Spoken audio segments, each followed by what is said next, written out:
অন্যান্য ভোটারদের বলতে চাই, আওয়ামী লীগের সাধারণ ভোটারদের বলতে চাই, এমনকি হিন্দু ভাই বোনদেরও বলতে চাই, বিশেষ করে হিন্দু ভাই বোনদের বলতে চাই, আপনারা ভোট কেন্দ্রে আসবেন, নির্ভয় ভোট কেন্দ্রে আসবেন।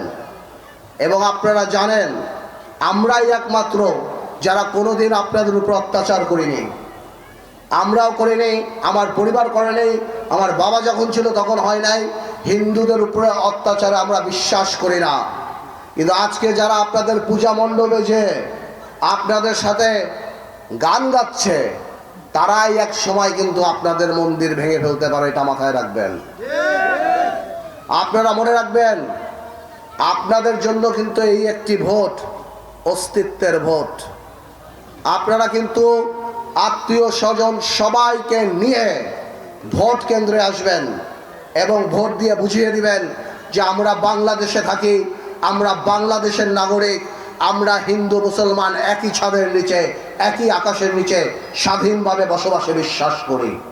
আপনারা একটাবার বলেন, এই যে যারা প্রার্থীরা ভোট চেতে আপনাদের কাছে আসে জান্নাতের টিকিটের নাম বলে আমার মা বোনদের কাছে, এই মুনাফিকি, এই শিরকি যারা করে বেড়াচ্ছে, তাদের কাছে জিজ্ঞেস করবেন একটা কথা, যে এই ভোলাতে বন্যা হয়, খরা হয়, পানি উঠে, করোনা হয়, মানুষের কত অভাব যায়, ঈদ যায়, চাঁদ যায়, জীবনে কোনোদিন আপনি জামাতের কাউরে দেখছেন মানুষের 2 টাকা দিয়ে সাহায্য করতে?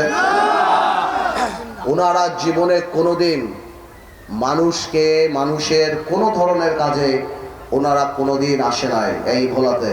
তাহলে কিভাবে আশা করেন কালকে এমপি হয়ে ওনারা কাজ করবেন?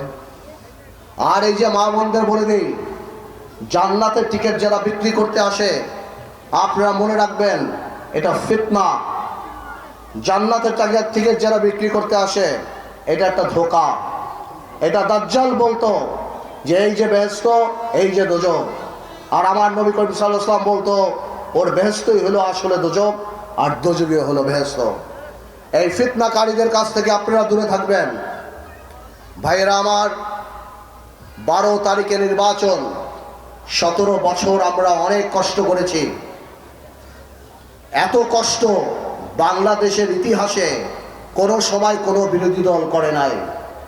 গুম খুনের পর, এই জুলাই আন্দোলনে শত শত মানুষ মৃত্যুর পরে এই স্বাধীনতা, আমি বলবো গণতান্ত্রিক স্বাধীনতার একটা স্বপ্ন আমরা দেখতে পাচ্ছি।